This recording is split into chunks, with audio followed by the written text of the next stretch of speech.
el expositor del día de hoy. Muchísimas gracias a todos por su dedicación, por su interés y por su respeto por haber esperado este tiempo. Buenas tardes, Ismael. Muchas gracias. La verdad es que tu labor ha sido muy importante porque tú eres el que nos da todo el sostén tecnológico. Para contarles que estamos tratando de hacer cursos donde tengamos una red de conocimiento que involucre grupos multidisciplinarios. Por eso ustedes van a ver que vamos a ver muchas especialidades interactuando con ustedes. La idea es que estas redes de conocimiento también formen grupos para desarrollar proyectos sociales, proyectos educativos y que a partir del desarrollo de capacidades de todos los estudiantes logremos más creatividad, más entendimiento, más poder de estudio y finalmente lo que queremos es mejorar nuestra capacidad para atender a nuestros pacientes, que son finalmente los más beneficiados de todo esto.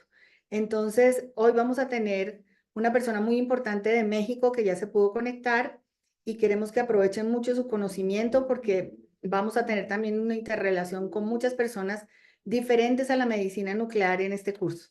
Entonces, bienvenidos.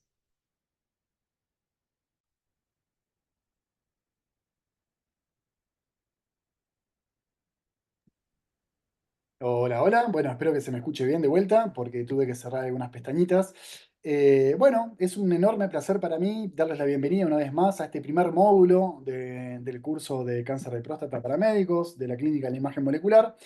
Y bueno, es un grato placer darle la bienvenida al docente del día de hoy. Ahora simplemente en pantalla ven un súper resumen de un extenso CV que el doctor nos compartió, que sí lo tienen publicado en el Classroom, dentro de su clase. Le damos la bienvenida al doctor Víctor Manuel Ríos Dávila. Él es cirujano, él es urólogo, él es oncólogo. Actualmente se desempeña en el Hospital Ángeles Pedregal.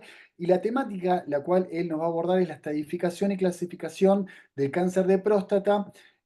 Así que bueno, bienvenido doctor. Espero que nos estés escuchando. Te damos desde ya las gracias por tu tiempo, tu dedicación y la sala es toda tuya. Estoy a tu disposición para aprobar el permiso de coanfitrionato, el cual ya te fue cedido. Hola, ¿qué tal? Buenas tardes a todos. ¿Me escuchan bien? Muy bien. Correcto, muy bien. Todavía no he compartido las diapositivas. Aquí puedo ver en el chat que están comentando. En un momento voy a compartir las diapositivas. Les agradezco mucho a todos ustedes por la invitación. Eh, También les agradezco mucho por el tiempo de espera. No estoy actualmente en México. Tuve que venir aquí a Francia a un congreso justamente de urología robótica y aquí, bueno, estamos viendo mucho acerca de los avances quirúrgicos, sobre todo en cirugía robótica, en inteligencia artificial. Es muy interesante todo lo que estoy viendo aquí y creo que también parte muy importante es la cuestión de la imagen molecular, cómo a pesar de que hay grandes avances, se necesita, pues sobre todo, hablar mucho acerca de estos temas, de cómo todavía la clasificación se basa en una clasificación clínica cuando ya desde hace varios años hay muchos avances, sobre todo en el PSMA, y creo que ya estamos en tiempo en el que los cambios en la clasificación se tienen que basar más bien en datos de imagen que son menos subjetivos. Y bueno, esto lo vamos a tratar en un momento. Les agradezco mucho. Voy a compartir la pantalla. Vamos a ver si pueden observar mi presentación. A ver.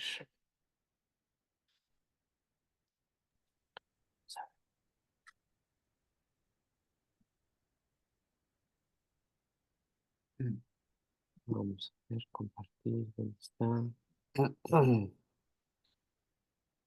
Por aquí debe ser compartir pantalla. Compartir pantalla. Está.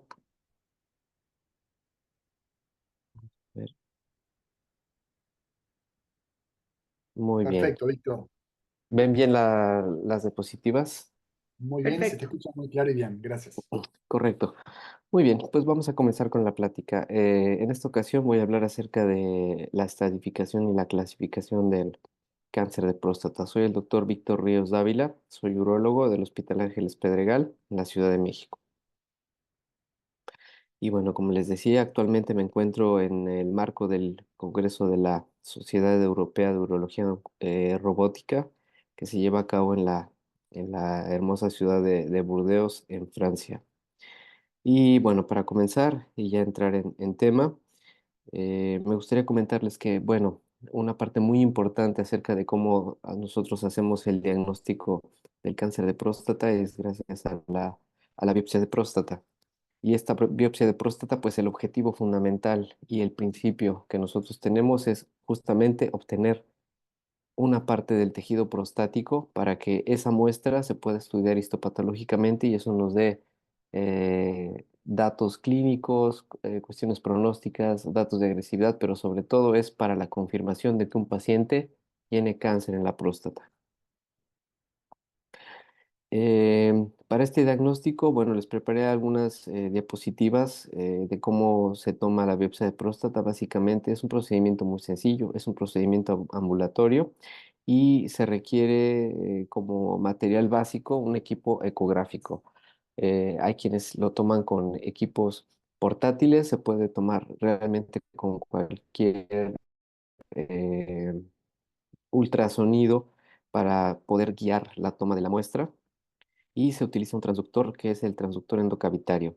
A este transductor se le debe acoplar una guía, que es una guía para el transductor por la cual se pasa una aguja y aquí hay una siguiente imagen donde se puede ver el tipo de aguja que se utiliza para la toma de esta biopsia. A diferencia de las agujas normales con las cuales se aplican vacunas o se dan inyecciones, es una aguja que se llama aguja Trucut, aguja gruesa, y consta de básicamente dos canales, un canal o una camisa exterior que por dentro de ella se encuentra una aguja interna que tiene un canal por dentro y que en conjunto tienen el objetivo de, bueno, ahorita lo voy a poner más adelante, de tomar una muestra que se toma en forma de un cilindro muy pequeño. Aquí también les pongo en esta diapositiva las posiciones habituales en las cuales se puede tomar la biopsia. Habitualmente se toma de forma transrectal. También se puede tomar vía transperineal, pero el ultrasonido siempre se introduce a través del recto, es un transductor endocavitario y pasando el ultrasonido, así como también nosotros hacemos el tacto rectal para poder tocar la próstata, también el transductor una vez que pasa por el canal anal estamos justamente a un lado de la glándula prostática y gracias a eso se puede localizar y se puede tomar la biopsia. Así como vimos la guía para pasar la aguja a través del transductor, también se puede hacer sin el uso de la guía, mediante simplemente pasar a través del periné la aguja y guiada por el ultrasonido, nosotros podemos tomar las biopsias gracias a que podemos dirigirla a través del ultrasonido, podemos tomarlo de la base, de la parte media y del ápex del lado derecho y después de la base de la parte media y del lápiz del lado izquierdo. A pesar que no es el objetivo de esta presentación, pero me parece muy importante comentar que gracias al ultrasonido nosotros podemos dirigir esa toma de biopsia. La técnica clásica que se utiliza se le llama de doble sextante, que quiere decir que se toman al menos dos muestras de cada parte, o dos muestras de la base, dos de la parte media, dos del ápex mínimo y de cada lado, del derecho y el izquierdo. Así que esta biopsia habitualmente consta de al menos 12 muestras, 12 cilindros y además se puede hacer, además de esta técnica de doble sextante, se pueden tomar muestras adicionales, ya sea porque una próstata es muy voluminosa, por ejemplo, sobre todo en la base, que es la parte más ancha de la próstata, en ocasiones es tan grande que a veces dos muestras nos parecen insuficientes. Esto, nosotros tenemos la libertad de decidir si es una próstata muy grande, podríamos tomar tres biopsias por región o cuatro, e incluso gracias a que tenemos ya mejor imagen donde podemos nosotros eh, tener zonas sospechosas, podemos tomar, además de esta toma de muestra por regiones, podemos tomar biopsias dirigidas a una lesión sospechosa. Esto ha sido muy importante porque aumenta mucho más el diagnóstico de cáncer de próstata y sobre todo reduce el porcentaje de biopsias que se reportan como negativas y que podrían tener un cáncer de próstata pequeño. Este es el objetivo de otra plática, pero me parece muy importante para saber cómo se obtienen estas muestras. Aquí en esta siguiente diapositiva podemos observar cómo después de que se realiza la toma de la biopsia, nosotros al hacer un primer movimiento se retrae la camisa externa y podemos observar aquí cómo se obtienen estos pequeños cilindros que son las muestras del tejido prostático, los cuales se envían a análisis histopatológico para poder tener un resultado. Y bueno, existen diversas indicaciones para la toma de la biopsia de próstata. Existen indicaciones que son muy claras, algunas otras es por simplemente una sospecha, pero bueno, básicamente aquí les muestro cómo hay pacientes que incluso se toman las biopsias de forma repetida después de una serie de biopsias iniciales que pueden haber salido negativas. De inicio, la indicación básica para tomar una biopsia a un paciente es justamente por tener una sospecha de que el paciente podría tener un riesgo más alto de cáncer de próstata, ya sea por un antígeno prostático específico elevado, por un ascenso anormal de antígeno prostático específico, es decir, no todos los pacientes que se les toma una biopsia tienen indicación porque esté con un valor absoluto elevado. Pueden haber pacientes que a lo largo de varios años se van siguiendo. Podríamos pensar en algún paciente con un antígeno que empieza en 0.5, 0.6, 0.7 y de pronto se eleva a 1.5, 1.6 y sigue elevándose, ese podría considerarse, a pesar de que un valor absoluto es muy bajo, es un ascenso sospechoso. Entonces, esa también es una indicación para poder tomar una biopsia a un paciente.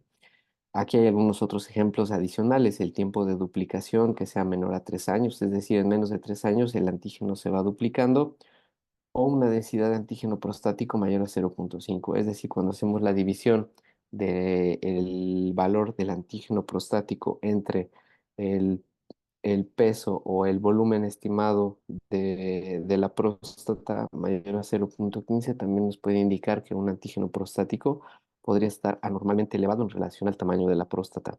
Todos estos son valores que de forma aislada o si es un paciente de primera vez que llega a nuestra consulta pueden no ser de tanto valor, pero una vez que estamos dándole seguimiento a un paciente, me parece que más que el valor específico del antígeno prostático es más bien cómo seguimos a un paciente a lo largo de los años, que nos puede dar una mejor indicación de cuáles no es necesario tomarle biopsia y a qué otros sí se les tiene que tomar, a pesar de no tener un criterio absoluto de antígeno prostático específico elevado.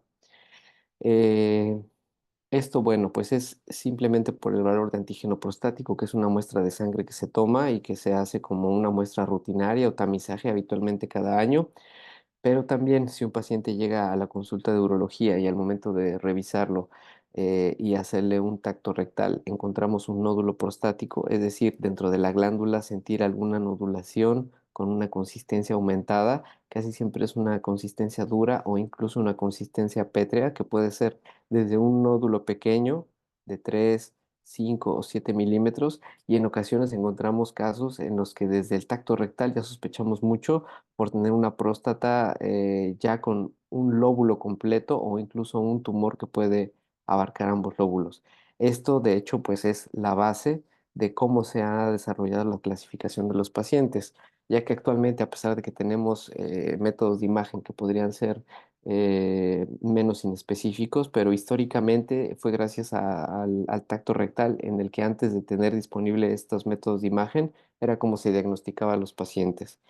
Actualmente ya se tienen, como lo había mencionado, herramientas diagnósticas como la tomografía por emisión de positrones con el PSMA, pero también otra herramienta es la resonancia magnética multiparamétrica de próstata, la cual se basa en la clasificación de PIRADS, en la cual se considera a partir del PIRADS 3 al 5 una sospecha moderadamente alta, alta o de mucha sospecha de cáncer de próstata, y lo cual también es parte de una indicación para un paciente tomarle una biopsia de próstata. También existen aquellos pacientes en los cuales puede salir una biopsia negativa de forma inicial, pero a pesar de haber salido negativa, continúa a lo largo del tiempo con un antígeno prostático que sigue subiendo o que desde la primera serie de toma de biopsia se encuentran hallazgos atípicos, algunos cambios celulares, cambios atípicos premalignos o pacientes que ya se diagnostican con cáncer de próstata, pero que se decide no dar tratamiento quirúrgico, no dar un tratamiento de radioterapia o un tratamiento de hormonoterapia por ser un tipo de cáncer, ya lo vamos a ver más adelante, sobre todo los Gleason 6, que son los menos agresivos, en los cuales se puede entrar un protocolo de vigilancia activa. Ujú. El valor del antígeno prostático específico, como lo había mencionado previamente, eh, el antígeno prostático es una prueba en sangre que se toma y como todos sabemos, hay pruebas que pueden ser desde las pruebas cualitativas, es decir, que no nos dice realmente un valor, sino resulta como positivo y negativo. Actualmente eso va cayendo un poco en desuso, solamente se utilizan en aquellos lugares más alejados donde no se tiene acceso realmente a un laboratorio clínico o para pacientes de muy bajos recursos, pero lo ideal es contar con una prueba cuantitativa, es decir, que nos diga un valor específico para nosotros también poder dar un seguimiento, no solamente saber que sale cada año como negativo, sino darle realmente un valor, un número y poder seguir al paciente a lo largo de los años para saber cómo va aumentando. Entonces, sabemos que un antígeno prostático específico elevado no nos da el diagnóstico de cáncer de próstata. Y también un antígeno prostático bajo no lo va a descartar. Eso siempre se lo digo a mis pacientes cuando van a la consulta, ya sea por una sospecha elevada o pacientes que van a su revisión anual, porque me parece muy importante que siempre debemos decirle a un paciente, si un paciente tiene un antígeno alto, no quiere decir que tiene cáncer. Y si un paciente tiene, por ejemplo, un antígeno de 1 o 1,5, tampoco es una razón para decir, bueno, mi antígeno es bajo, no tengo que ir a ver al urólogo para que me revise. Muy por el contrario, es muy importante decirle al paciente, eso solamente nos ayuda para clasificar a los pacientes. Si nosotros clasificamos a los pacientes en pacientes con antígeno bajo, antígeno intermedio y antígeno alto, a pesar de que es muy inespecífico porque se puede elevar tanto por una prostatitis, es decir, una inflamación de la próstata, otra razón que no es un cáncer es por hiperplasia prostática, es decir, ese crecimiento natural que habitualmente a partir de los 40 años la mayoría de los hombres empiezan a aumentar de tamaño la próstata, eso también a través del tiempo empieza a aumentar el antígeno prostático. Entonces, este valor de antígeno prostático es muy importante que los pacientes sepan que no necesariamente quiere decir cáncer, pero nos ayuda porque cuando el antígeno empieza a elevarse demasiado, sabemos que ese porcentaje de pacientes solo estadísticamente nos está diciendo que ya son pacientes con un riesgo más alto. Y es ahí cuando tomamos esos pacientes de mayor riesgo y empezamos a seleccionarlos para poder continuar el abordaje diagnóstico. Em, este valor me gustaría mucho que se tome muy a reserva porque incluso en los laboratorios hay algunos que muestran ya los valores como mayor a 4 es anormal, menor a 4 es anormal y hay pacientes que simplemente ven los resultados y dicen, bueno, pues mi antígeno está menos de 4, quiere decir que no necesito ir al médico. Entonces, bueno, parece ser muy repetitivo, pero me parece sumamente importante porque tenemos que saber que esto es un valor muy inespecífico. Pero a pesar de ello nos ayuda a relativamente poder agrupar a los pacientes en función del riesgo de tener cáncer de próstata. Aquí les puse unos ejemplos de muy a grosso modo de cómo podríamos clasificar a los pacientes. Repito, es una forma muy inespecífica, pero podríamos, si tomamos únicamente el valor de antígeno prostático, podríamos clasificarlo. Si un paciente tiene un antígeno prostático menor a 2,5, es un riesgo muy bajo de que esa población de pacientes tenga cáncer de próstata. Un valor menor a 4 se considera de bajo riesgo y aquellos que tienen el valor de antígeno prostático entre 4 y 10 se consideran de un riesgo intermedio. Quiere decir que estos pacientes, antes de proponerles una biopsia de próstata, hay que hacerle más estudios, hay que ver cuánto volumen tienen de próstata, hay que ver si no tienen datos clínicos de prostatitis y sobre todo se debe repetir el valor del antígeno prostático y que sea acompañado de la fracción libre. La fracción libre a la inversa del antígeno prostático también ese porcentaje de fracción libre mientras más bajo es un mayor riesgo de cáncer de próstata. También son herramientas que utilizamos nosotros los urólogos en el día a día para poder seleccionar a los pacientes y saber cuál tiene indicación de tomar una biopsia de próstata por su alto riesgo de cáncer de próstata. Y aquellos pacientes que se encuentran con un valor mayor a 10, a pesar de que antes se consideraban como una indicación directa para tomar una biopsia de próstata, ahora se sabe que es mucho mejor pues indagar un poco en los antecedentes del paciente, saber si tiene antígenos prostáticos recientes y compararlos para ver si ese valor mayor a 10 nos indica que podría ser otra enfermedad, pero es cierto que muchos de esos pacientes finalmente terminan en biopsia de próstata. Este antígeno prostático también, además de ser un marcador que nos ayuda a seleccionar a los pacientes en alto, moderado y bajo riesgo, también es una herramienta muy importante que nosotros utilizamos en el seguimiento del cáncer de próstata. Es decir, por ejemplo, si un paciente ya le hicimos una prostatectomía radical, se espera que después de al menos 7 semanas este valor se vuelva mínimo. Y en caso de no llegar a un valor indetectable, quiere decir que es un paciente que probablemente tenga una recurrencia, eh, ya sea por micrometástasis, ya sea por bordes positivos, esto nos ayuda mucho, incluso antes de tener un estudio de imagen, para saber que un paciente requiere tratamiento adyuvante o que muy probablemente el tratamiento que se dio no fue exitoso. Entonces, también el antígeno prostático es un marcador que utilizamos nosotros muchísimo en el día a día para poder darle un seguimiento a los pacientes que incluso ya se diagnosticaron con cáncer de próstata, porque en principio un paciente que tiene una enfermedad confinada a la próstata de cáncer y después de un tratamiento, por ejemplo, una prostatectomía radical, son pacientes que después del tratamiento, al alcanzar valores indetectables y sobre todo a lo largo del tiempo en el seguimiento, mientras se mantenga así, es muy probable que es un paciente que probablemente esté curado después de darle ese tratamiento. Obviamente nunca nos podemos confiar demasiado, siempre hay que darle un seguimiento a largo plazo, al menos 5 años, idealmente más de 10, para poder nosotros estar seguros que no tenemos una recurrencia. También me parece muy importante hablar acerca del reporte Gleason. Esto también es parte del día a día que nosotros vemos en pacientes a los que se diagnostican cáncer de próstata. El reporte de Gleason sufrió varias modificaciones, las más importantes en el 2005 y en el 2014.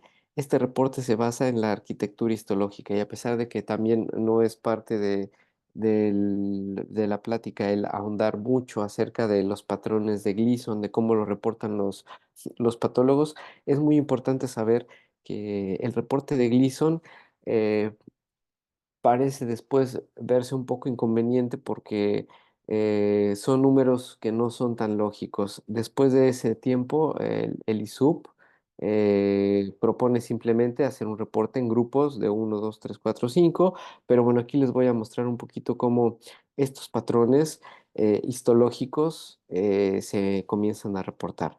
El patrón 1 y 2 se retiró del reporte de Gleason porque realmente eh, son patrones histológicos que no corresponden con cáncer. Por eso aquí los pongo en rojo. Es básicamente a partir del patrón 3 que ya se reporta como cáncer de la próstata. En función de la agresividad, nosotros podemos ver el patrón 3 es el menos agresivo, un patrón 4 son datos histológicos de mayor agresividad y los patrones 5 normalmente son patrones muy agresivos. En el reporte que hacen de Gleason, habitualmente hacen una suma, tienen que reportar el patrón más común y deben reportar también el segundo patrón más común. O en su defecto, si hay un patrón muy agresivo, a pesar de ser un patrón menos abundante, se tiene que reportar también, en caso de que haya 3 patrones presentes, se tiene que reportar el más agresivo y el más común. Por eso la calificación que ellos dan es una suma del patrón más, de los 2 patrones más comunes o del más agresivo. Y bueno, para tratar de ser un poquito claro, si tenemos un patrón 3 como el más común y un patrón 4 como el segundo más común, ellos se reporta una suma, 3 más 4. Y si únicamente tenemos un patrón, que es el patrón 3 se repite y se reporta como 3 más 3. Por eso nosotros vemos frecuentemente que los reportes de Gleason habitualmente son 6, 7, 8, 9 y 10, que de hecho son 5 patrones o son 5 opciones de reporte. Em, También aquí en la diapositiva, bueno, les pongo aquí en esta tabla para ser un poquito más específicos, como ya sabemos que el patrón 1 y 2 se retiraron, entonces el patrón mínimo que se puede reportar es un patrón de Gleason 6. Este patrón de Gleason 6 corresponde simplemente a una clasificación del ISUP. Básicamente es una cuestión de semántica, como lo reportamos. Un Gleason 6 corresponde básicamente a un ISUP 1.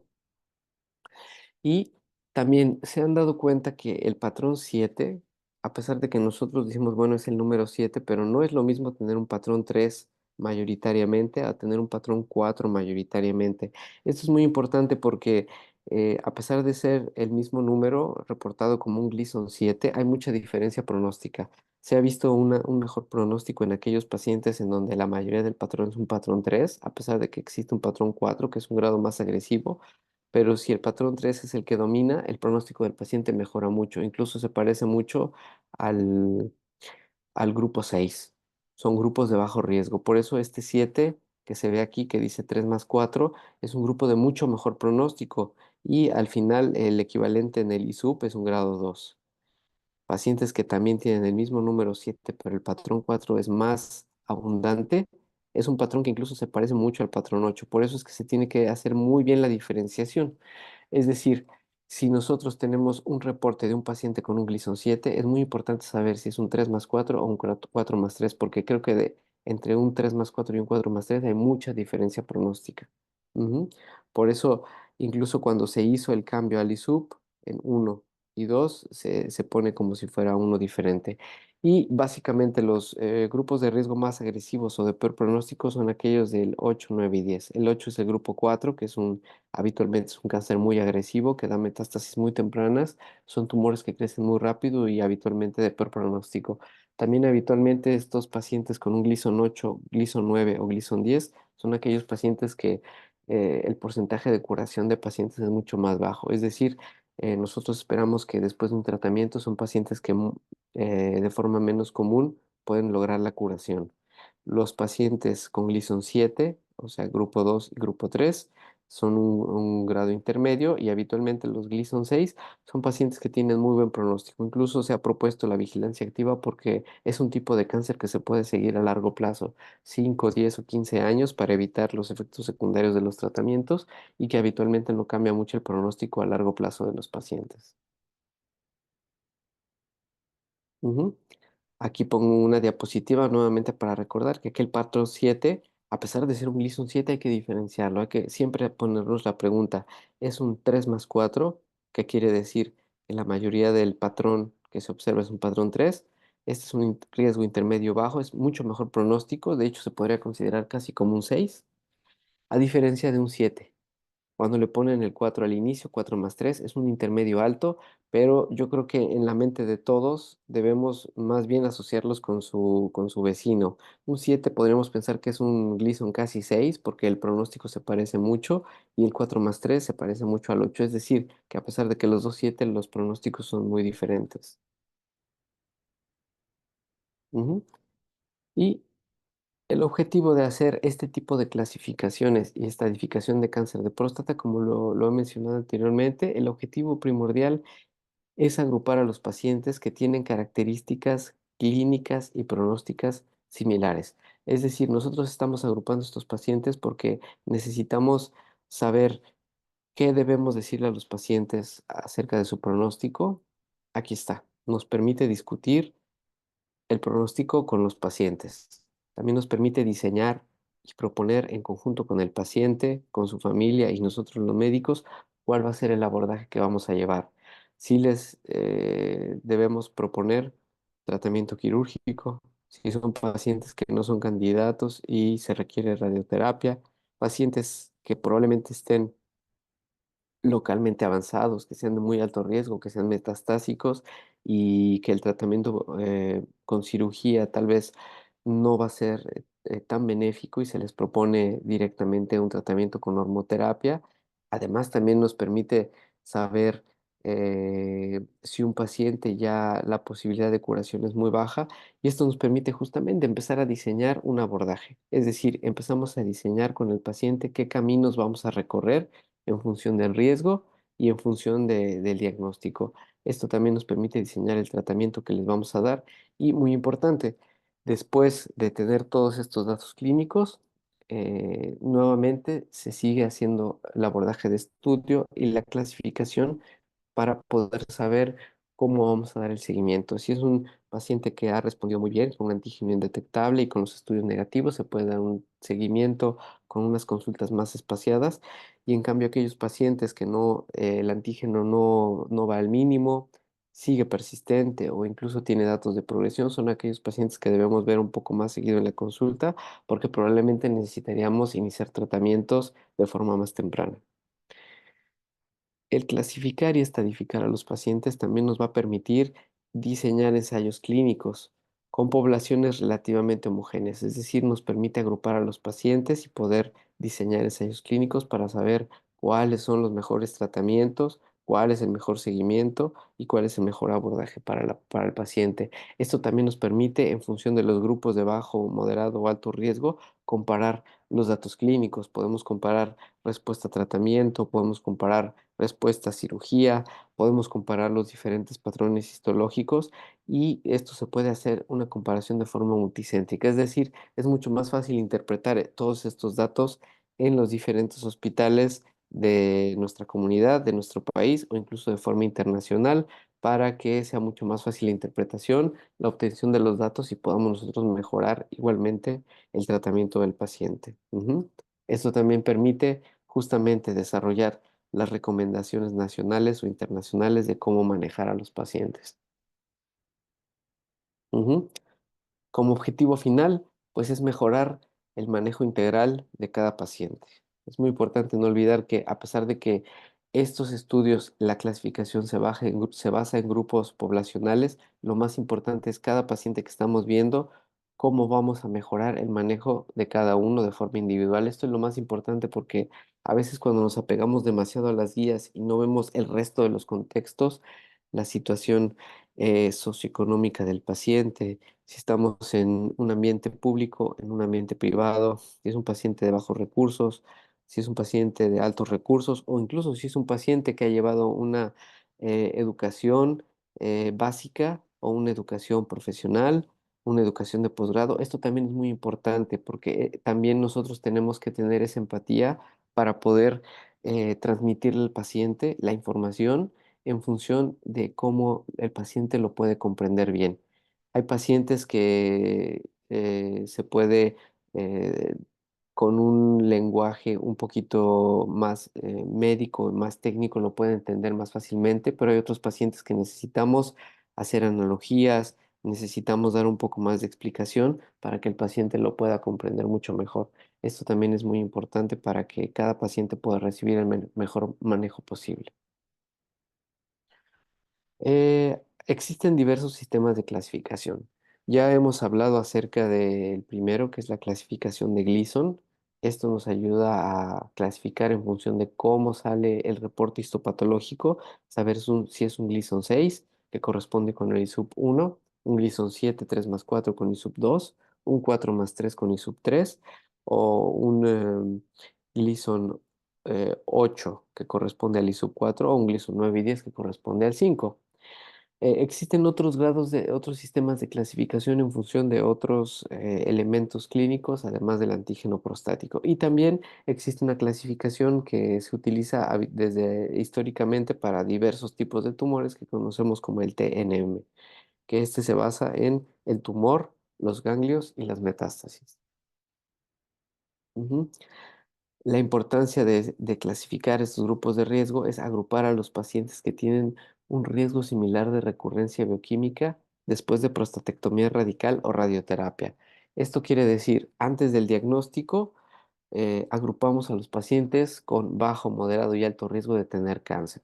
Es decir, en función del riesgo vamos a tener biopsias positivas y negativas porque algunos pacientes sí se van a diagnosticar con cáncer, otros no, pero ya una vez que tenemos el diagnóstico de cáncer de próstata necesitamos recurrir a otro sistema de clasificación para poder agrupar a los pacientes en qué tanto riesgo tienen de recurrencia bioquímica después del tratamiento inicial, ya sea cirugía o radioterapia. Ujú. Y aquí les muestro un poco esta tablita donde podemos ver cómo se clasifica. Esta es una clasificación que se desarrolló inicialmente con el grupo del doctor D'Amico, que está en Nueva York, y después se ha ido modificando. Son modificaciones realmente muy pequeñas, pero que estuvo a cargo de la Asociación Europea de Urología. Entonces, antes se conocían como los grupos de riesgo del doctor D'Amico y ahora se conoce simplemente como grupos de riesgo EAU, que es la Sociedad Europea de Urología.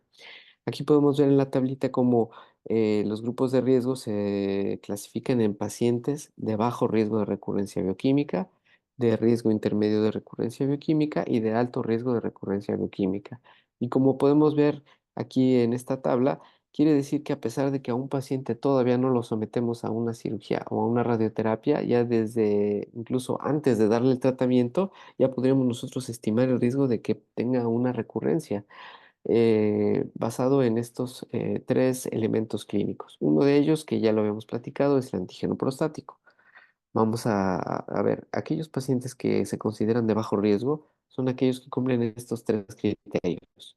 Un antígeno prostático menor a 10, un reporte de Gleason menor a 7, es decir, un 6, y una clasificación que vamos a ver más adelante, que es una clasificación clínica T1 o T2A, que quiere decir es un tumor pequeño o un tumor que no es palpable. Un paciente con un riesgo intermedio de recurrencia bioquímica son aquellos pacientes que tengan alguno de estos patrones, ya sea porque su antígeno prostático de inicio o al momento del diagnóstico, su último antígeno estuvo entre 10 y 20, o aquellos que tienen un reporte de Gleason del 7, que puede ser un grado 2 o un grado 3 del ISUP, es decir, que sea un 3 más 4 o un 4 más 3, o que corresponde clínicamente con un T2B, que quiere decir que es un tumor que abarca más de la mitad de un lóbulo, quiere decir es un tumor un poco más grande, y aquellos pacientes con un alto riesgo de recurrencia bioquímica, es decir, pacientes que tienen un antígeno prostático mayor a 20, que es muy alto riesgo incluso desde antes de tomar la biopsia, pacientes que tienen un grado de Gleason mayor a 7, es decir, 8, 9 y 10, que como lo dije en principio, una vez que encontramos a pacientes que tienen Gleason 8, 9 o 10, que corresponden al ISUP grado 4 y 5, sabemos que son tumores muy agresivos.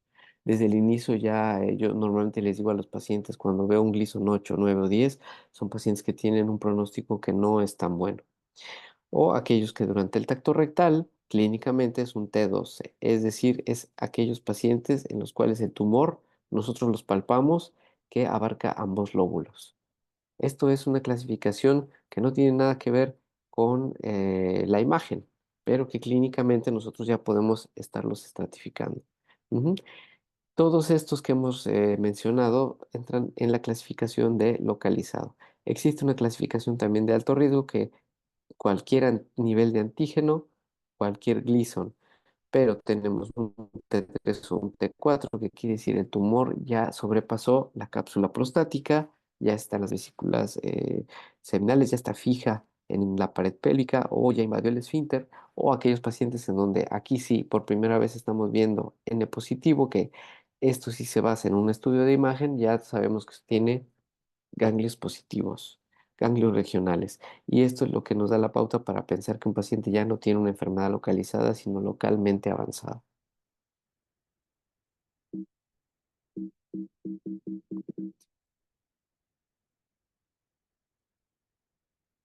Perdón, voy a regresar un poquito. Aquí está.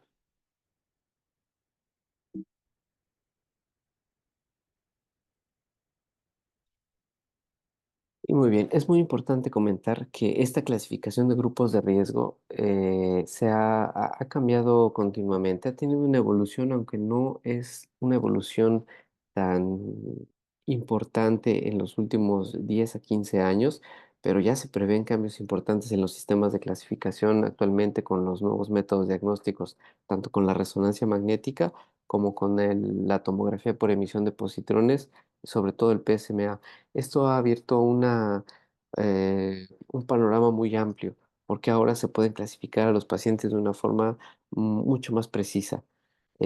Actualmente ha sido difícil de forma interinstitucional el reemplazar esta clasificación clínica por la clasificación con estos métodos diagnósticos. Más adelante vamos a hablar un poquito más al respecto, pero yo creo que es cuestión de tiempo para que el TNM, que vamos a hablar más adelante, empiece a ser reemplazado por el TNM reportado por los grupos de medicina nuclear e imagen molecular, que son mucho más precisos. Em, Uno de los sistemas de clasificación de grupos de riesgo es del Comité Americano de Cáncer de 2017, el American Joint Committee on Cancer, en el cual, como lo habíamos dicho antes, la clasificación clínica, que es la clasificación del TNM de cómo reportar el tumor, se basa fundamentalmente en el tacto rectal. Y bueno, el tacto rectal sabemos que es un procedimiento que se hace en el consultorio, pero que también depende mucho de cada médico.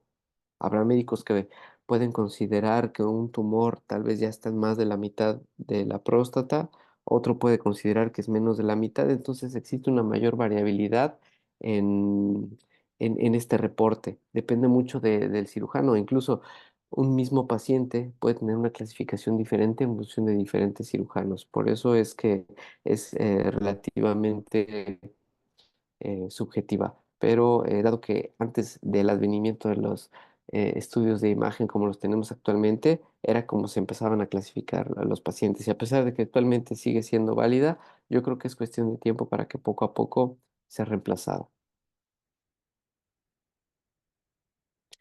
Aquí tenemos la tabla. Esta tabla, bueno, así como todos los TNM, hay que aprenderlos de memoria cuando somos estudiantes, cuando nos van a hacer examen y cada tipo de tumor es diferente.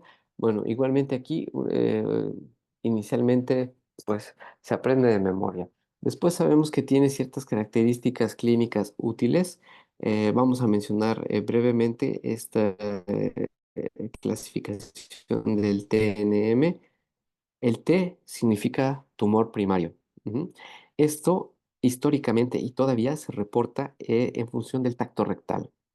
Entonces, en función del tacto rectal podemos reportar una TX como un tumor primario que no puede ser evaluado, ya sea porque no se le ha realizado tacto rectal al paciente o porque no tenemos la información clínica disponible. Entonces, si tenemos un paciente que ya se hizo un abordaje, que llega con un valor de antígeno prostático, que hay otros elementos o ya se le tomó una biopsia, pero nunca se le hizo un tacto rectal, se le puede reportar como una TX porque no sabemos realmente cómo está la palpación de la próstata. El T0 se reporta cuando no hay una evidencia de tumor primario. Estos son aquellos pacientes que finalmente no tienen diagnóstico de cáncer de próstata, pero realmente es a partir del T1 cuando es un paciente con un diagnóstico de cáncer de próstata, cómo se va a reportar. El T1 básicamente corresponde a es un tumor que al tacto rectal, y aquí viene en esta tablita, me gustó mucho que viene en negritas, es un tumor clínicamente no aparente o es un tumor no palpable. Es decir, un T1A es un tumor que se encontró de forma incidental o un hallazgo en menos del 5% del tejido resecado. Es decir, el T1A corresponde a un paciente que, por ejemplo, se le hizo una RTU, una resección de tejido prostático por hiperplasia prostática, pero que incidentalmente en ese tejido, en pacientes que no se sospechaba un cáncer, se encuentra ¿Para qué focos fue? de Uy, cáncer, que son El sabor de la que tenga, de sandía, qué es. papaya, melón, piña. Sí, bueno, ¿me escuchan? ¿Se escuchó?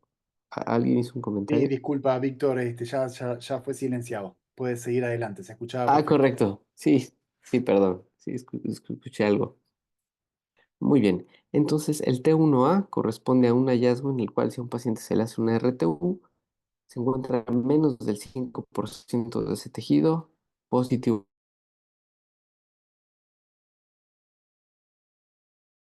para cáncer. Ese tejido que nosotros pensamos que es benigno, sale positivo para cáncer, se debe reportar como T1B.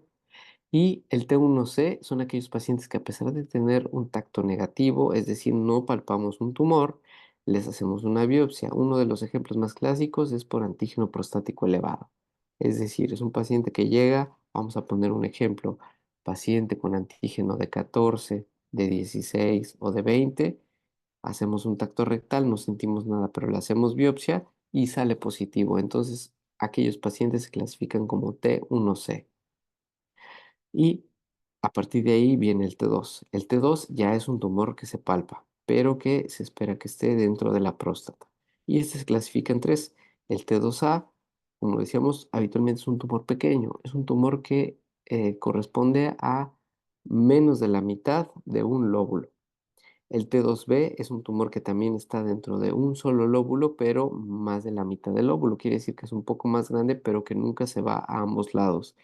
Y un T2C es un tumor que se va a ambos lóbulos. Después, un T3 es ya clínicamente un tumor más avanzado. Es un tumor que se extiende palpablemente a través de la cápsula prostática. Es decir, nosotros al hacer un tacto rectal es una próstata que ya no es muy móvil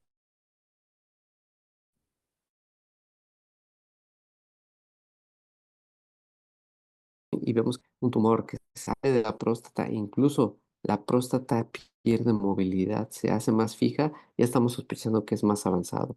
Sí, sí tiene una extensión extracapsular, pero solamente es de un lado bilateral, es un T3. Si un paciente tiene una extensión a las vesículas seminales, se corresponde con un T3B o, como lo habíamos mencionado, es un tumor fijo. Es un tumor que ya la próstata no se mueve, que invade estructuras adyacentes, diferentes a la vesícula, el esfínter externo. Un tumor que ya sobrepasó la próstata y está invadiendo los músculos elevadores o la pared pélvica, este ya se considera un T4. Estos de los tumores que ya son más avanzados localmente. Y también, esta N, esta ya no es clínica, esta ya es habitualmente por imagen, que se encuentren datos de imagen positivos a ganglios linfáticos. Cuando se reporta una NX, que los ganglios no han sido evaluados, es decir, ya hicimos una biopsia, pero no tenemos estudios de imagen, damos un T2A, un T2B, un T3A, pero hay que reportar una NX si el paciente todavía no se ha hecho estudios. N0 es cuando el paciente ya cuenta con algunos estudios para evaluar ganglios, pero sale negativo para ganglios linfáticos regionales. eh, y un N1 es cuando sale positivo. Y, perdón, y la M con a distancia y el M1 es cuando hay datos de metástasis a distancia. Y la subclasificación de las metástasis es M1A, los ganglios linfáticos no regionales, por ejemplo, los ganglios linfáticos retroperitoneales, interaortocavos, a nivel de la vena renal o ganglios en otras regiones que no sea la región pélvica iliobturatriz, se correspondería ya con una M1A. La metástasis M1B corresponde si encontramos metástasis en hueso, si existen en otros sitios, habitualmente en órganos viscerales como en hígado, pulmones, cerebro. Realmente cáncer de próstata puede haber en cualquier parte del cuerpo. Y esta estadificación patológica del TNM, como ya lo habíamos visto, yo inicialmente reporté clínicamente, es decir, al tacto rectal.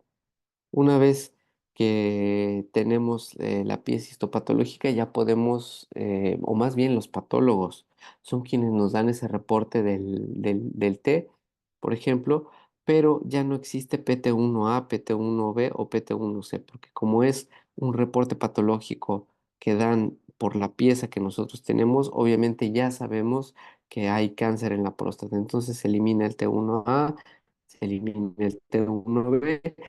Lo único que se hace con la confirmación histopatológica del T es para saber si el cáncer se mantiene dentro de la próstata o hay datos de que el cáncer ya se salió de la próstata. Por eso lo único que se hace es confirmar que el cáncer de próstata está localizado y si es este caso que está localizado se reporta como PT2. Ya realmente clínicamente no es importante si es pequeño, si es mediano o es grande. Yo creo que una vez que un paciente se le hace, por ejemplo, una prostatectomía radical, se manda la pieza a patología y tenemos el resultado, lo que nos importa es saber si el cáncer se quitó de forma completa o si hay posibilidad de que haya quedado cáncer en el paciente. Esto es muy importante porque después de una cirugía, cuando viene el paciente a la consulta posoperatoria y vamos a ver el reporte, es de hecho de las mayores preocupaciones del paciente.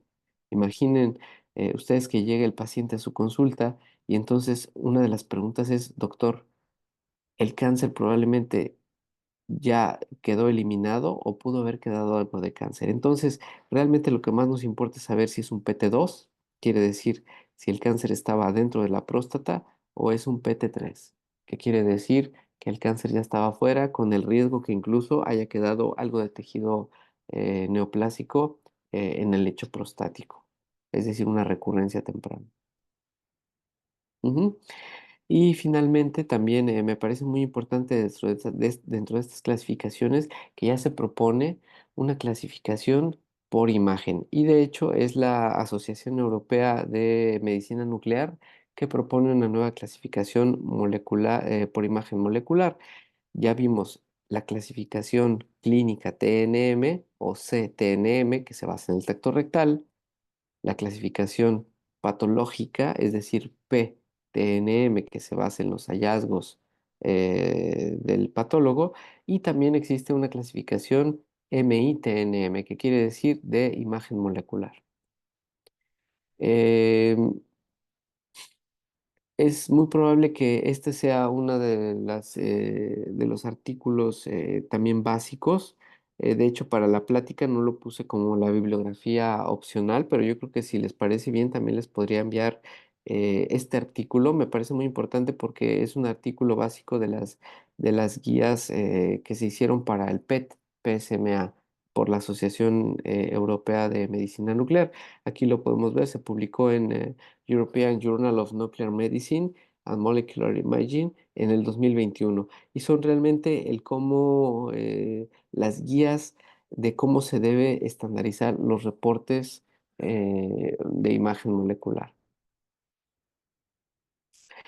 Y este artículo me parece muy interesante porque pone cómo se debe hacer el reporte, cómo se debe estructurar, qué se tiene que tener en consideración tanto de datos clínicos del paciente, y dentro de ese mismo artículo eh, ponen esta clasificación que también es un TNM, pero lo proponen en base a los hallazgos del PET-PSMA. Entonces, miren, si podemos observar aquí, igualmente, MIT0 quiere decir que no hay tumor local, es decir, un estudio negativo. Y cuando se reporta, si observan aquí también, no existe el T1, porque si recordamos, el T1 es un tumor no palpable. Pero aquí en la cuestión de la imagen, lo único es saber si es negativo este cero, y si es positivo es saber si está dentro de la próstata o por fuera. Si está dentro de la próstata o es un tumor que aparenta ser órgano confinado, se reporta como T2. Pero si hay datos de que pudiera haber un tumor que ya no esté confinado a la próstata, existen algunas variantes. Si solamente es una extensión extracapsular, se reporta como un T3A, es decir, un tumor por fuera de la próstata simplemente. Pero si esta extensión o invasión fuera de la próstata va hacia las vesículas seminales, se tiene que reportar como un T3B. Y si la invasión no solamente sobrepasa la cápsula, sino que llega a invadir ya estructuras que nos hace pensar que puede estar el tumor fijo, diferente a las vesículas seminales, y como lo podemos recordar, aquí se reporta como un T4, puede ser en el esfínter, puede ser en la pared pélvica, puede ser en los músculos elevadores, todo eso correspondería a un T4. Ujú. Y también en aquellos pacientes en donde se pide un estudio de PET-CT, PSMA, para ver si hay datos de recurrencia local después de una prostatectomía radical, si hay presencia de recurrencia local, aquí ya no hay próstata, entonces ya no se reporta esto, pero se pone como un TR, quiere decir una recurrencia local después de prostatectomía radical. Ujú. Igualmente, gracias al PET-CT se pueden buscar ganglios linfáticos. En caso de que sean negativos, se reporta como N0, y en caso de que haya ganglios linfáticos mu- muy importante, regionales, es decir, de la zona pélvica ileoobturatriz, se reporta como N1, y si se encuentran metástasis a distancia, igualmente, es muy parecido a las otras clasificaciones de TNM, M0 sin metástasis a distancia, M1A, ganglios linfáticos extrarregionales, M1B, metástasis óseas, o M1C, el resto de metástasis. Ujú. Eh, Metástasis viscerales en hígado, en cerebro, pulmones, etcétera. ¿Mm? Y con esto, pues les agradezco mucho por su tiempo, por su atención y muchas gracias. Muchas gracias, doctor Víctor. Excelente charla. Tenemos algunas preguntas. La doctora Maritza había hecho una pregunta. Sí, Creo que además estaba levantando la mano. y vamos a ver con todo gusto. Sí, por Maritza, supuesto. por favor. Adelante, Maritza. Es el momento bueno, de abrir sus micrófonos, prender sus cámaras, levantar las manos y aprovechar los conocimientos del doctor, que aparte, si está en Francia, debe estar pasada las 2 de la mañana.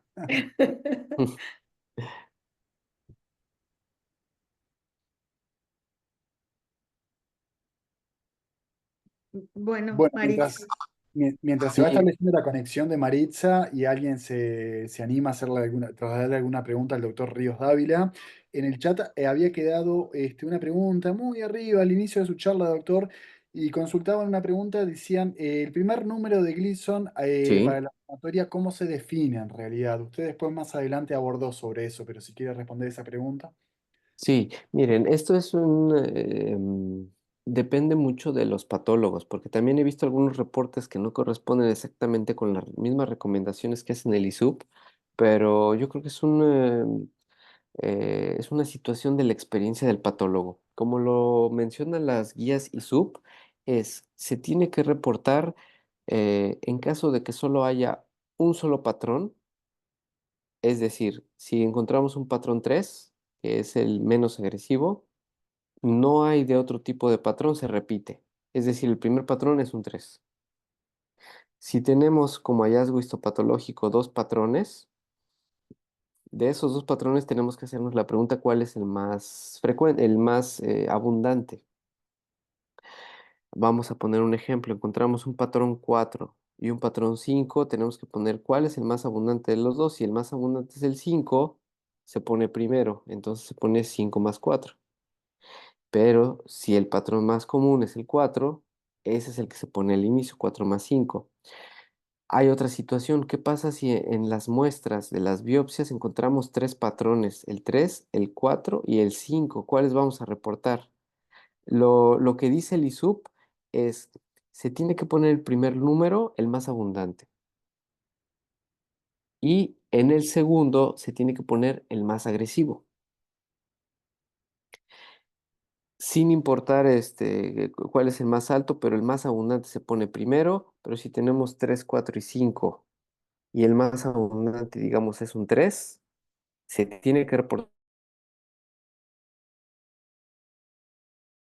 el 3. Ujú. Es una cuestión de revisar simplemente las recomendaciones.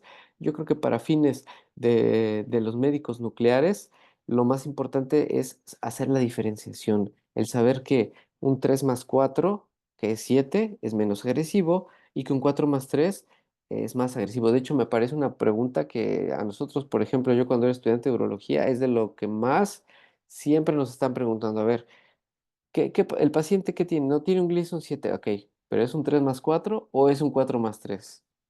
Y entonces ahí, bueno, a ver, vamos a revisar. Ah, es un 4 más 3. Bueno, ¿y es mejor pronóstico el 3 más 4 o 4 más 3? Yo creo que si en los mensajes como conclusiones o los take home messages, los mensajes para llevar a casa, si todos apuntamos 4 más 3 es más agresivo, 3 más 4 es menos agresivo, con eso me parece que es muy importante saber eso.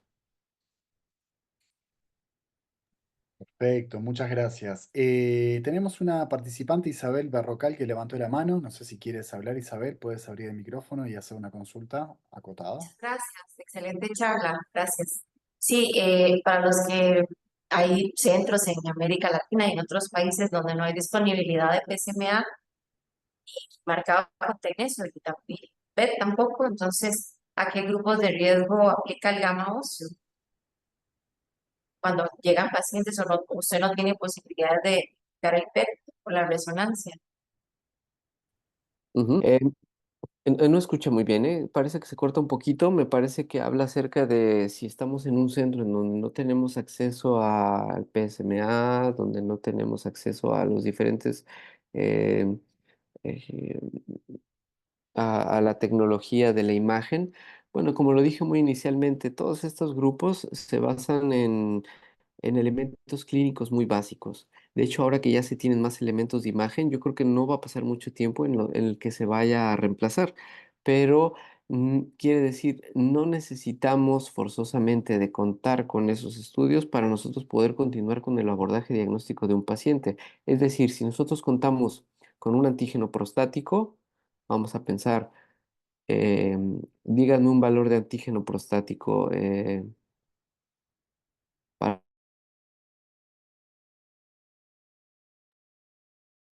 Es que si, ¿aló? Buenas. ¿Sí? ¿Me Sí, escuchan? sí, si es un Sí. valor de antígeno prostático alto, pues estaría indicado el gamma, si yo un antígeno mayor a 20.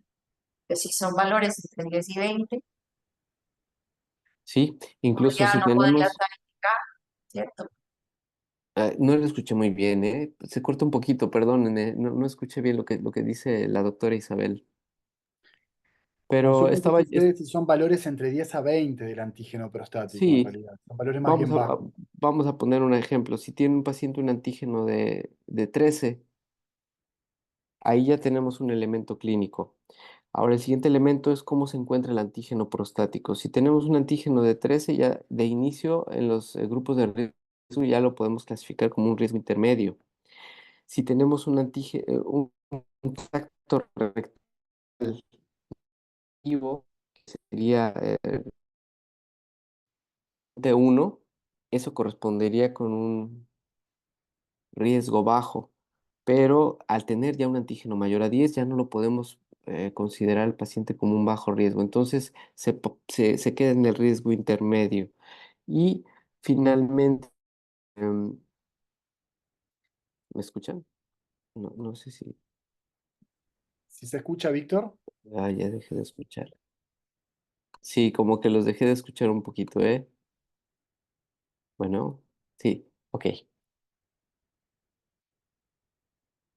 Ah, muy me bien. parece que los perdí un poco, ¿eh? Fabio, Bueno, si voy a gusta- continuar hablando. sí, adelante, por favor. Sí, entonces no necesitamos forzosamente un estudio de imagen. Si sabemos que un paciente tiene un antígeno de 13, que tiene un T1A con el tacto rectal y un Gleason 6, a pesar de no tener una imagen, nosotros ya podemos hacer una estimación pronóstica. Podemos decir, este paciente tiene un riesgo intermedio de una recurrencia bioquímica y en función de ese riesgo intermedio ya podemos ofrecerle, este paciente es candidato, si su estado físico y su condición clínica lo permite, puede ser candidato a radioterapia, puede ser candidato a una prostatectomía radical y después de hacerle ese primer tratamiento, se le pide mes y medio, 2 meses después un antígeno prostático para ver cómo va ese nuevo valor y si el tratamiento surtió efecto. Es decir, no necesitamos forzosamente de la imagen, aunque actualmente es mucho mejor contar con esos estudios de imagen porque nos va a mejorar mucho si son candidatos de los que pueden tener metástasis ocultas o a pesar de estar en un riesgo intermedio que se encuentre algún dato de mayor riesgo. Entonces, para responder a la pregunta, bueno, no necesariamente necesitamos los estudios, aunque siempre se requieren para mejorar el abordaje del paciente.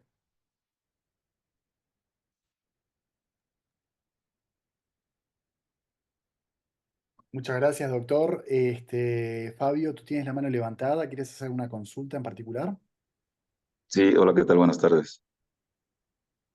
Buenas tardes. Sí, gracias, doctor, por la charla. Yo quería hacer una pregunta puntual sobre, ahora que, aprovechando que usted habló de la clasificación MITNM, y es Sí. que, bueno, cuando salió la clasificación, digamos que en la emoción de los nucleares, pues yo empecé a usarla, ¿no? Pero en los reportes, pero luego como que dejé de usarla porque no sé qué impacto tenía esto en o sea, qué visión tenían los urólogos al respecto, ¿no? Porque lo veo como una Sí. clasificación más que módulos nucleares, sin embargo, pues obviamente está la clasificación de la JCC, en la que ustedes se basan, y aunque trataron Ujú, en esta cuestión de homologar un poco la de la JCC, pues aquí, ujú, por ejemplo, hay algunas variantes como en la N, en donde ponemos un N2, pero al final hace una clasificación MITNM sin tener una traducción en los estadios clínicos. ujú. Hasta ahora no se ha dicho ese MITNM qué estadio clínico puede representar, ¿sí? Entonces, no sé ustedes cómo, y ahora aprovechando que dio en la charla esto, Sí. cómo ven esta clasificación y si nosotros ponemos en el reporte, cómo les ayuda a ustedes esto, ¿no? Muy bien, Fabio. Pues mira, yo creo que es muy bueno que hagas este comentario porque es justamente aquella situación entre lo teórico y lo práctico, entre lo que deberíamos hacer y lo que se hace realmente, entre lo que se recomienda que se debe hacer y los reportes que encontramos en ocasiones. Yo creo que más bien deberíamos pensar que eso que estuviste haciendo un tiempo es lo que se debería hacer cada vez más. Igualmente, hay urólogos que incluso cuando estamos charlando entre nosotros, hay quienes todavía ni siquiera saben que ya existe una propuesta por parte de la medicina nuclear y de la imagen molecular de un TNM que podría mejorar incluso mucho más la clasificación de los pacientes. Y así como lo dije en la charla, el objetivo de clasificar es que nosotros estimemos mejor cómo le va a ir a un paciente.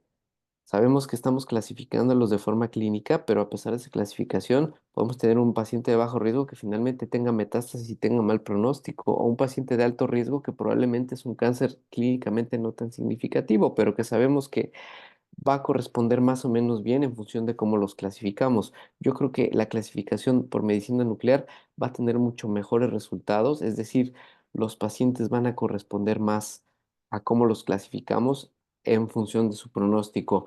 Eso que ustedes hacen de hacer un reporte y reportar un TNM, deberían hacerlo más, deberían mencionarlo mucho más a los urólogos y sobre todo hay que buscar de forma bilateral la comunicación entre médicos nucleares y urólogos y viceversa, porque yo creo que eso hace falta mucho. Hay médicos nucleares que no conocen este lado o urólogos que no conocen el otro. Yo creo que debe ser algo que al contrario, si es que lo puedes retomar nuevamente, habrá algunos urólogos que todavía no están muy familiarizados, pero hay otros en los cuales es mucho mejor, porque el tener esos datos es realmente lo que nos va a ayudar a saber cómo vamos a dirigir a aquellos pacientes.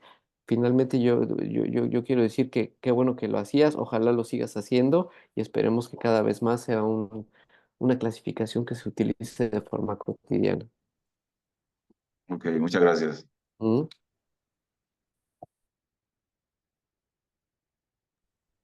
Muy bien.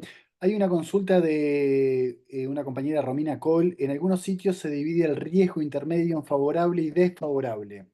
¿Qué implicaciones tienen estos subgrupos en el pronóstico, doctor? ¿Y vale la pena subdividirlos para el abordaje de la estadificación postquirúrgica? Consultan en el chat. Esto tiene un interés, bueno, no es que en el postquirúrgico ya no nos sean útiles, porque finalmente si estamos nosotros tratando de pronosticar, es nosotros estamos tratando de adivinar, que bueno, no es una adivinación, es más bien estamos haciendo una estimación de cómo le va a ir a un paciente. Una vez que nosotros tenemos, por ejemplo, un paciente con una prostatectomía radical, tenemos más datos. Antes de operar un paciente, no tenemos los datos de toda la pieza, pero ya tenemos una estimación en función de su antígeno, del tacto rectal y después, y del Gleason de la biopsia, pero todavía no le hemos quitado toda la próstata.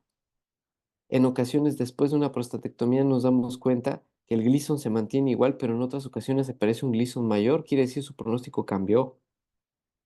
Es así como nosotros vamos ajustando el pronóstico del paciente. Vamos a poner un ejemplo. Llega un paciente de 60 años, doctor, tengo un antígeno de 15, ok, vamos a hacer una biopsia. Le hacemos la biopsia, cáncer de próstata, Gleason 6. Hacemos una cirugía y antes de la operación decimos, bueno, es un Gleason 6, tiene un antígeno de 15, a lo mejor en el tacto no sentimos nada, es un grupo, un riesgo intermedio. pero si en la pieza nos reportan un gliso 9 o nos reportan extensión extracapsular, una próstata por fuera de un cáncer de próstata por fuera de la próstata, esta estimación eh, pierde relevancia y ahora lo reestadificamos. Y un mes y medio después le pedimos un antígeno. No es lo mismo un antígeno a un paciente 2 meses después que nos resulta indetectable, es decir, menor a 0,03 que un paciente con un antígeno de 0,8. Entonces, es así como nosotros tenemos que vernos de una forma dinámica a través del tiempo. Es una forma de decir, tenemos pocos elementos para estimar su pronóstico y conforme vamos avanzando, paso a paso, lo vamos mejorando y a veces nos llevamos sorpresas impresionantes. A veces pacientes de un riesgo bajo resulta que cambia el pronóstico o al revés. A veces puede ser un Gleason 8 más agresivo, hacemos una cirugía y se vuelve indetectable y a lo largo del tiempo puede mantenerse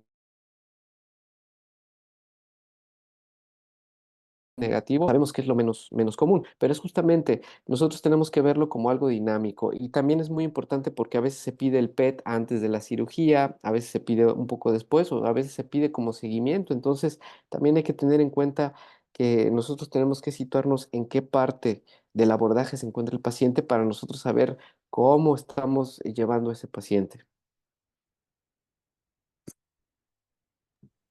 Ok, ok, muchas gracias. Sí. Doctora Pavón, no sé si estás, te veo en la cámara, sí, que querías hacer unas aclaraciones hoy. Eh, Adelante, Muchas Mari. gracias. Sí, no, era la inquietud sobre porque ya aclaró el doctor sobre lo que corresponde al Gleason, el primer número y el segundo número. Yo tenía otra inquietud y es, hay artículos que hablan de el pronóstico eh, del paciente dependiendo del número de cilindros o del porcentaje de cilindros que se tengan en la patología. Y hablan de un 50%, o sea, por encima de ese 50%, ese número de cilindros aumentaría el pronóstico. Eh, ¿Mm? ¿Cómo el cilindro no es, o sea, cuando se hace la biopsia, lo que ustedes sacan en el Trucut es un cilindro. El cilindro que Sí. reportan en la patología, ¿a qué corresponde?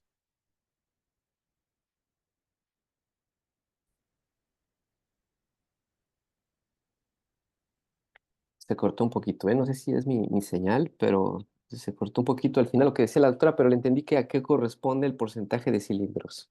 Ujú. Muy bien. Eh, yo creo que igualmente hay que tomar con mucha prudencia el hecho de poner un punto de corte en cuanto a porcentaje de cilindros, porque cuando se tiene un grupo de urólogos o un grupo de... También hay radiólogos que toman biopsia de próstata, aunque es menos común, pero hay que considerar que una biopsia de próstata depende mucho de quién la realiza.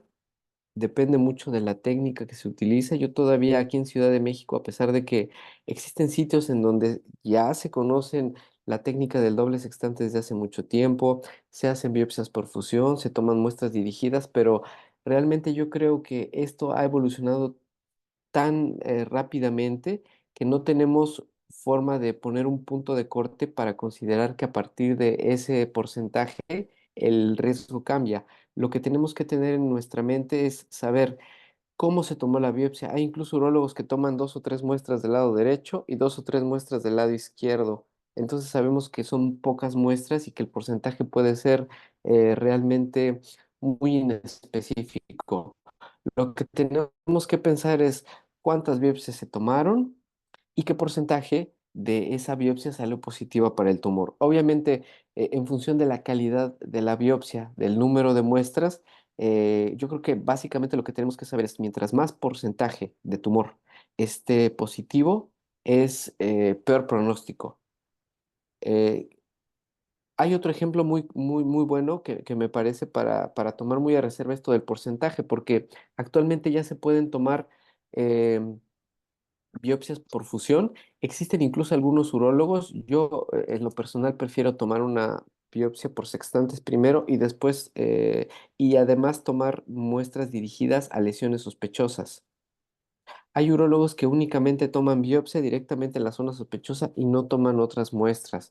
Es decir, si tenemos una sola biopsia en la zona sospechosa, puede ser un tumor pequeño y justamente en la biopsia le tomaron y sale un 80% positivo, puede ser la única zona positiva, el resto puede estar negativo y realmente no podemos nosotros pronosticar a un paciente en función del porcentaje porque la forma en la que se toman las biopsias, repito, es muy amplia.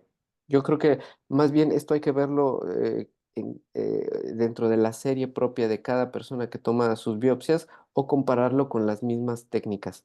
Pero lo que es indiscutible es, mientras más porcentaje de biopsia positiva, mientras más porcentaje de tumor en el cilindro, es peor el pronóstico. Es un indicador, es un elemento más que nos es útil para poder clasificar a los pacientes en función de su riesgo. Gracias, doctor. Ujú. Muchas gracias, doctor. Bueno, recordamos también que pueden dejar las preguntas que les puedan surgir una vez que vuelvan a ver la presentación que va a quedar grabada y disponible dentro de la clase del doctor en Classroom a partir del día de mañana. Dirigir alguna pregunta propiamente dentro del foro de debate de Classroom o bueno, mandarla por educación continua. Sabemos que el doctor ya es tarde y tiene otro comentario para hacer, pero no quería despedirlo sin antes, por supuesto, agradecerle y trasladarle una última pregunta que existe en el chat.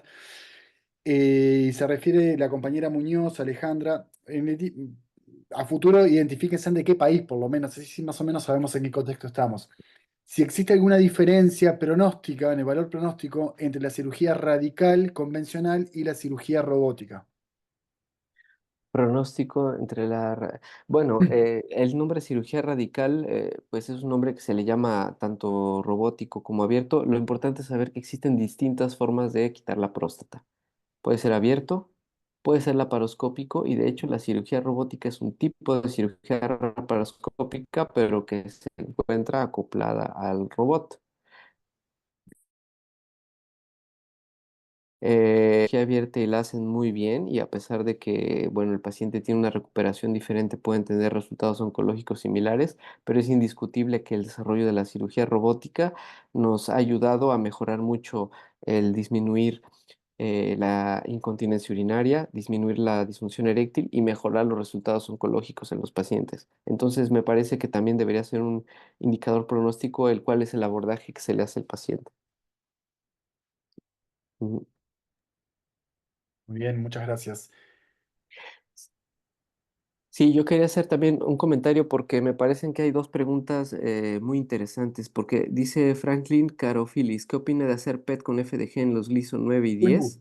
Esto también es un tema, no me parece importante ahondar mucho, pero sí, existen algunos tipos de cáncer de próstata que son muy indiferenciados y que realmente no aumenta mucho el antígeno prostático, el PSMA realmente no se observa tanto, pero cuando se hace un complemento con FDG, se puede tener una mejor evaluación. Pero yo lo que pienso es que hay que tener muy en consideración que eso es muy raro. Incluso también tuve recientemente un paciente que estábamos pensando darle un tratamiento adyuvante o no. Incluso hubo un médico nuclear que nos dijo, oigan, pues háganle un FDG, pero hay que poner bien claro el escenario porque este paciente era un paciente que realmente la antígeno había asintomático y que la pregunta que nos hacíamos era, ¿le vamos a dar tratamiento adyuvante o lo vamos a mantener en vigilancia activa? Ya le habíamos hecho prostatectomía radical y me habían propuesto si le hacíamos con FDG, pero yo creo que más bien el FDG es un escenario de un paciente en el cual no sube mucho el antígeno, pero está desarrollando síntomas, está pasando algo raro que decimos se nos está saliendo algo de control. Parece ser que clínicamente el paciente está avanzando, aunque el PSMA no resulta positivo con claridad y el antígeno no es especialmente alto, ahí me parece un escenario muy, muy bueno para decir vamos a hacer un FDG, pero si es un paciente que está asintomático, yo creo que realmente no vale la pena. Y hay otra pregunta que dice, ¿la clasificación del PET se puede trasladar a gammagrafía? Hay que recordar que gammagrafía básicamente evalúa mucho mejor la situación ósea. Entonces yo creo que el PET-CT tiene ciertas ventajas porque además acoplado al PET tiene la tomografía. Entonces, a pesar de que no es no tiene tanto desempeño anatómico, la tomografía como una resonancia magnética, pero un PET-CT es un estudio muy completo para poder evaluar muy bien al paciente.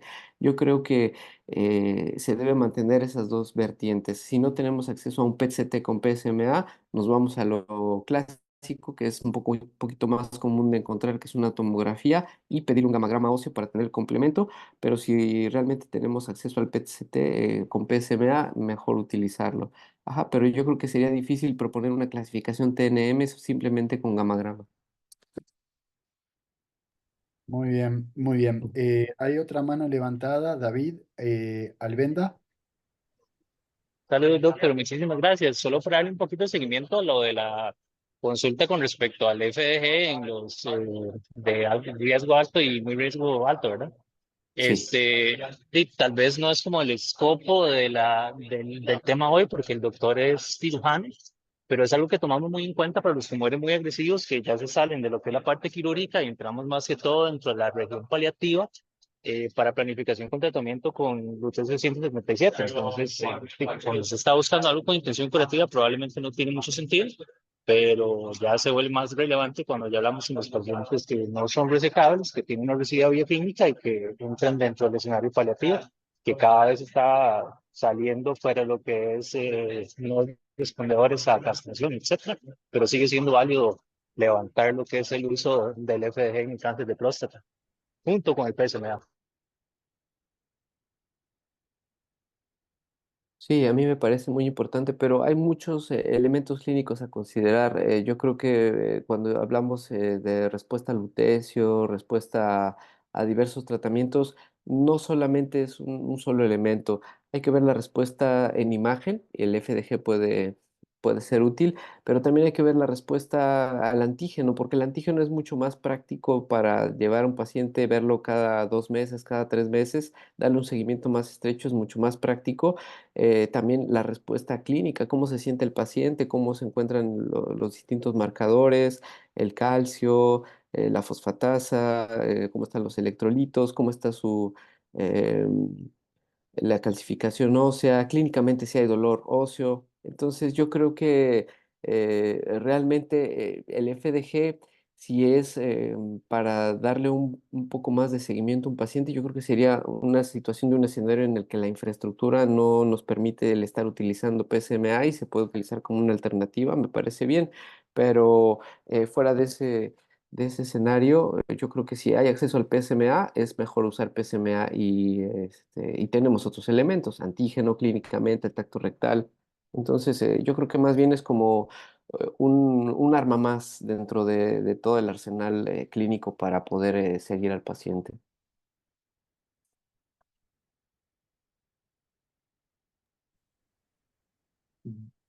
Bueno, muy bien, muchas gracias. Queda una consulta más, que ahora la perdí.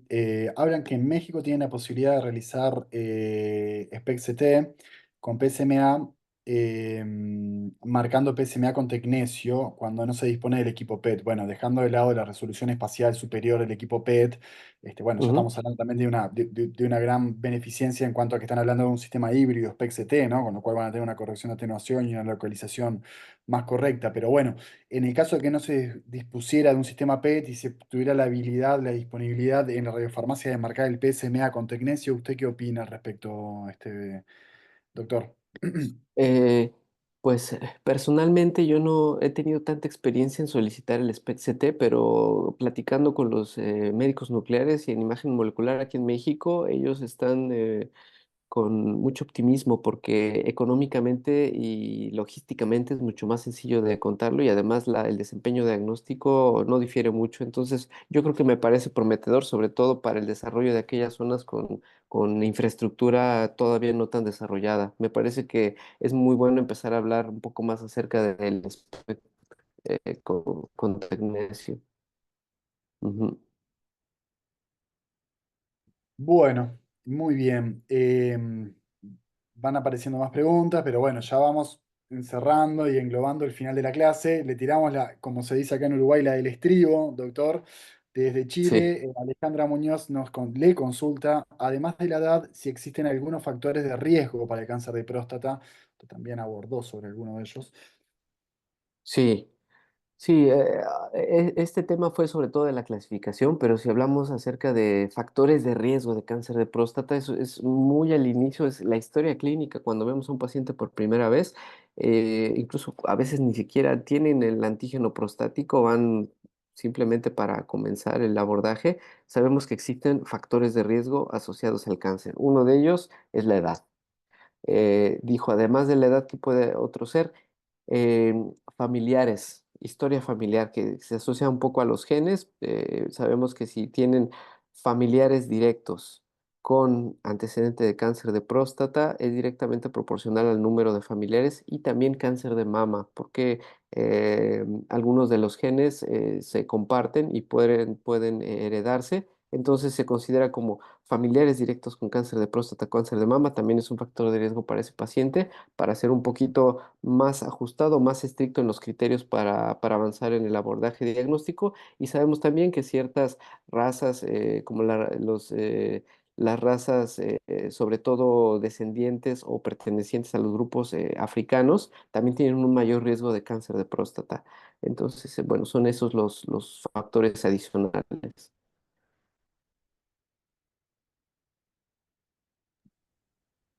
Muy bien, bueno, Amelia, Maritza, no sé si quieren despedir al doctor Ríos. Les recordamos a los participantes, quizás a los que fueron ingresando más tarde, luego de la introducción, que todas las preguntas del chat van a estar comprendidas en una sesión de puntos claves, de highlights, que va a ser la última sesión en la cual se va a dar respuesta, se va a hacer, bueno, justamente la remarcación de los highlights de cada una de las exposiciones, de cada uno de los módulos, con las consultas también respondidas por los docentes. Este, Participamos a todos los docentes a poder asistir a esa sesión, pero sabemos, bueno, a veces que por temas de agenda y horario ellos no van a poder estar, por lo cual les vamos a enviar las consultas a priori. Así que bueno, nada, los invitamos a seguir consultando una vez que vuelvan a revisar la bibliografía del doctor. Vamos a subir la bibliografía que nos comentaba durante su exposición, que sería bueno agregarla. Y bueno, y convido a Amelia o a Maritza si quieren despedir a Víctor desde acá, desde Uruguay. Víctor, muchísimas gracias por tu tiempo y bueno, la dedicación a todo este curso desde Uruguay, desde el Comité de Educación Continua. Muchas gracias. Amelia. Muchas gracias, Doctor doctor. Ríos. Excelente. Estuvo muy explicativo, yo creo que nos quedó muy claro. Yo estoy encargada de los highlights, entonces espero hacer honor a su conferencia.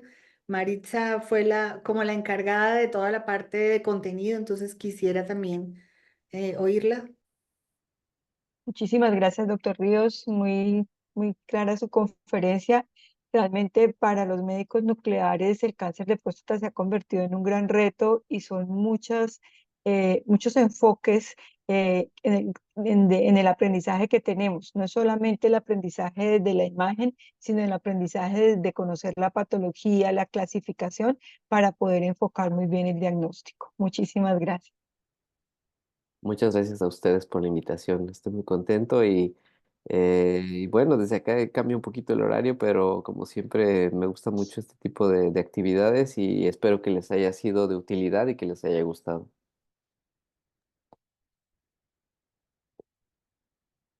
Muchas gracias y feliz noche. Igualmente, Hasta hasta luego. pronto. Hasta luego. Gracias. Gracias a todos por su asistencia.